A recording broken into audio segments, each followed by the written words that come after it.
Equation எங்க கொடுக்கலாம் எங்க கொடுக்கணும் அப்படின்னு சொன்னா, மேலோட்டமா எங்க வேற்றுமை வேறுபாடு இருக்கின்றதோ, ஆனா உள்ளக்குள்ள அந்தர்கதமா பார்த்தா அது ஒன்னாவா இருக்கின்றனதோ அதுக்கு ஈக்குவேஷன் கொடுக்கணும். அங்கதான் ஈக்குவேஷன் பாசிபிள். புரிஞ்சது? இன்னொரு வாட்டி சொல்றேன். மேலோட்டமா பேதங்கள் இருக்கு. பேதம் இருக்கா இல்லையா? எங்க ஒண்ணுக்கு ஒண்ணு அதுல பொருத்தமே இல்லை. கண்ணு பார்த்தா அப்படி இருக்கு, கண்ணுக்கு தெரியறது.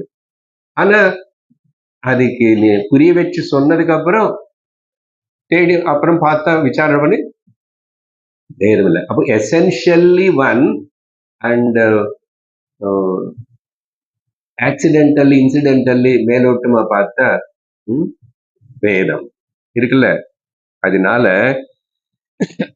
சப்போஸ் அதுக்கு விவரிச்சு டீச்சர் சொல்லலைன்னா குரு அங்க ஒரு